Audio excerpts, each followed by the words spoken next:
नमस्कार दोस्तों, राधे राधे। कैसे हैं आप सब? मैं गुंजन, आपका स्वागत है हमारे प्यारे से ज़िंदगी में, प्यारे से चैनल में।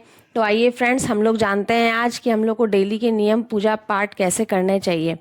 तो बहुत ही महत्वपूर्ण है, क्योंकि आज हम किसी चमत्कारी उपाय नहीं बल्कि उन सरल नियमों की बात करेंगे जिन्हें हमारे ऋषि मुनि संत शास्त्रों के जीवन में सुखी और शांत बनाने का बताया। आज की भाग दौड़ की जिंदगी में हर व्यक्ति परेशान है। किसी को नौकरी की चिंता, किसी को व्यापार की चिंता, किसी को बच्चे के भविष्य की, किसी को घर के आर्थिक स्थिति की, तो किसी को अपने स्वास्थ्य की। लेकिन इन सब परेशानियों के बीच एक बात हमेशा नहीं भूलनी चाहिए: भगवान से जुड़ना। हम दिन भर दुनिया के काम में इतने व्यस्त हो जाते हैं, जिसे हमें जीवन दिया उसी को 2 मिनट धन्यवाद कहना भी भूल जाते हैं। भक्तों, एक बात हमेशा याद रखिए: भगवान को आपकी बड़ी पूजा नहीं, उन्हें आपका सच्चा मन। कई लोग सोचते हैं कि हमारे पास बड़ा मंदिर नहीं, हम मांगेंगे महंगे फूल नहीं चढ़ा सकते, हम रोज प्रसाद नहीं बना सकते, तो क्या भगवान हमारे प्रसन्न नहीं होंगे? उत्तर: हाँ, बिल्कुल होंगे। यदि आपके पास केवल एक छोटा सा लोटा स्वच्छ जल है, एक दीपक है और सच्चे मन से निकली हुई प्रार्थना है, तो भगवान उसे अवश्य स्वीकार करते हैं। यही सनातन धर्म की सबसे सुंदर बात है। यह भगवान वास्तु नहीं, भगवान भाव देखते हैं। दिन की शुरुआत कैसे करें? भक्तों, सुबह जैसे ही आंखें खुली, आजकल लोग क्या करते हैं, सबसे उठते ही सोशल मीडिया देखने लगते हैं। लेकिन दिन की शुरुआत भगवान के नाम से होनी चाहिए। उनकी शुरुआत यदि चिंता, समाचार और मोबाइल से होगी तो मन कैसे शांत रहेगा? इसलिए जैसे ही आंखें खुले, दोनों हाथ जोड़िए और मन ही मन कहिए: हे प्रभु, आज का दिन आपकी कृपा से प्रारंभ हो रहा है।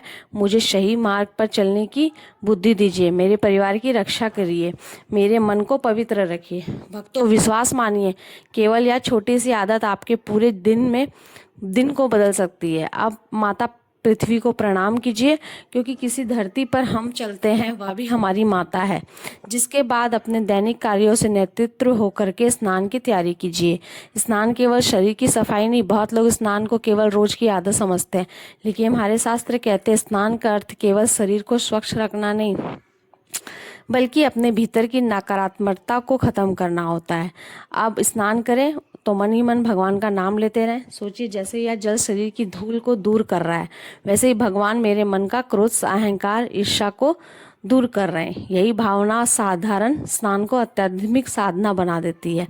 स्नान के बाद स्वच्छ कपड़े पहने, फिर घर के मंदिर में प्रवेश करें। लेकिन मंदिर में प्रवेश करने से पहले एक बात का ध्यान रखें: पूजा जल्दी जल्दी करने की वस्तु नहीं है। भगवान के सामने बैठिए, 2 मिनट शांत रहिए, गहरी सांस लीजिए, फिर पूजा आरंभ कीजिए।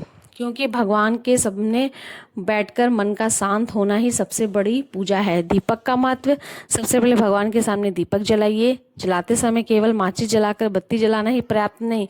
उस समय यह भावना रखिए: हे प्रभु, जैसे यह दीपक अंधकार को दूर कर रहा है, वैसे ही मेरे जीवन के अज्ञान को भी दूर कीजिए।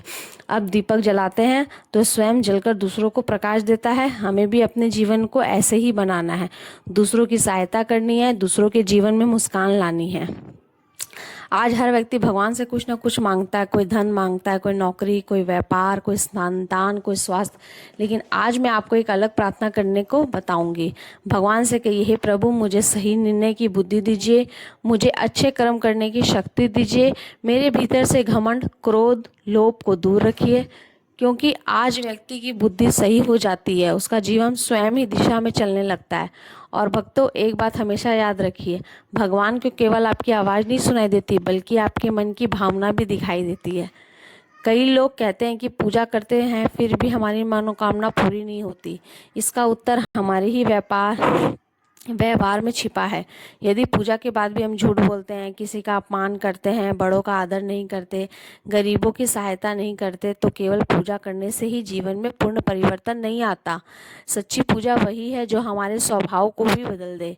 भक्तों, एक छोटी सी कहानी सुनिए। एक गांव में 2 मित्र रहते थे। दोनों प्रतिदिन मंदिर जाते थे। पहला मित्र घंटों पूजा करता था, लेकिन बाहर निकलते ही लोगों से कठोर भाषा में बात करता।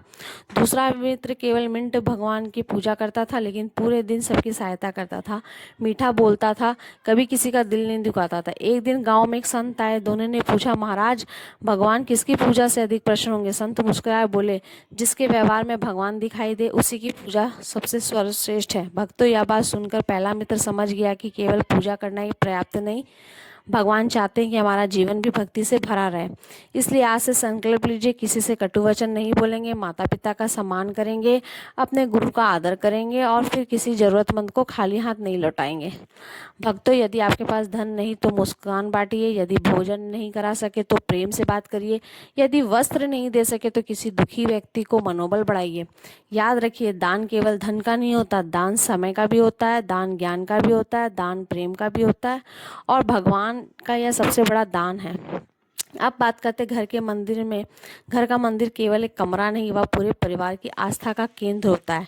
इसलिए प्रतिदिन सुबह मंदिर की सफाई करें, भगवान के सामने ताज़ा जल रखें, यदि संभव हो तो एक दीपक और एक अगरबत्ती जलाएं।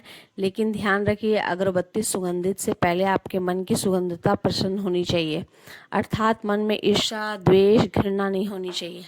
भक्तों, यदि घर में तुलसी का पौधा तो प्रतिदिन श्रद्धा से प्रणाम करें, तुलसी के पास 2 मिनट बैठकर भगवान का नाम लें। यदि घर के पास पीपल का वृक्ष हो तो समय समय पर उसे भी जल अर्पित करें, क्योंकि वृक्ष केवल ऑक्सीजन नहीं देता, वह हमारे धैर्य, त्याग और सेवा को भी सिखाता है। अब हम एक प्रश्न पूछते हैं, जब आपके घर में कोई अतिथि आता है तो आप उसका स्वागत करते हैं? निश्चित रूप से करते होंगे। फिर सोचिए, जब भगवान रोज आपके घर के मंदिर में विराजमान हैं तो क्या हम उनका स्वागत नहीं करेंगे?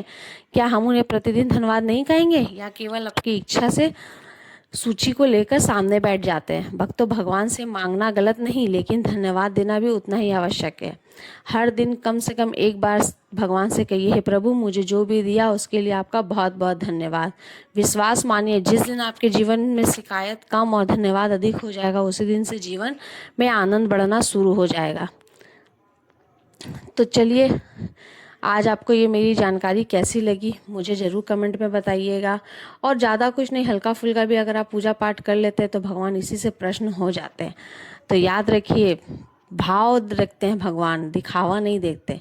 इसीलिए अपना डेली का पूजा पाठ अच्छा से करिए, छोटा छोटा उपाय जो मैं बताती हूँ वो करते रहिए। और चैनल में नए हैं तो चैनल में सब्सक्राइब करना ना भूलें।